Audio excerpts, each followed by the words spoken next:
தமிழ் பேசும் நிலா இது தமிழ் விழா. நடிகர் விஜய் சேதுபதி நடித்து வெளிவந்த தருமதுரை படத்துல பாட்டை கேட்காத ஆளும் இல்ல, அந்த பாட்டுக்கு ஆடாத காலும் இல்லை என்றே சொல்லலாம். அந்த பாட்டினுடைய தொடக்கத்துல நடிகர் விஜய் சேதுபதி அவர்கள் தப்பாட்ட கலைஞர்களை தப்படிக்க சொல்லுவாரு. உங்களுக்கு யார் தப்பாட்டன் பேர் வச்சது?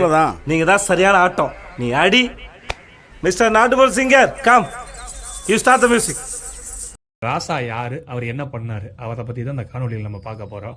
மதுரை அலங்காநல்லூர் என்ற உடனே நம் நினைவுக்கு வருவது நம் பாரம்பரிய விளையாட்டான ஏறு தழுவுதல், அதாவது ஜல்லிக்கட்டு. அதே அலங்காநல்லூரிலிருந்து தன் பாரம்பரிய கலை மூலம் இந்தியாவே திரும்ப பார்க்க வச்சிருக்காரு நாட்டுப்புற இசைக்கலைஞர் திரு வேலு ஆசான் அவர்கள். பறை இசைக்காக தன் வாழ்நாளை அர்ப்பணித்து பறை இசையில் பல்வேறு பரிணாமங்களை புகுவித்து தலைமுறை தாண்டி பறை இசையை வளர்த்தும் ஒரு மகத்தான கலைஞர் வேலு ஆசான் அவர்கள்.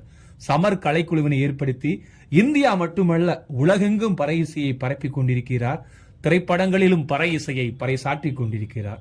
விருது என்பது ஒருவன் தேடி பெறுவதல்ல, அவனை தேடி வருவது. இந்த மகத்தான கலைஞருக்கு மத்திய அரசு பத்மஸ்ரீ விருதளித்து கௌரவித்திருக்கிறது. தொல்காப்பியர் கூறும் கருப்பொருள்களில் ஒன்றான பறையை உருப்பொருளாக கொண்டு பயணிக்கும் வேலு ஆசானை நாமும் வாழ்த்துவோம். நாட்டுப்புற கலைகளை மீட்டெடுப்போம், நாட்டுப்புற கலைஞர்களை ஊக்குவிப்போம்.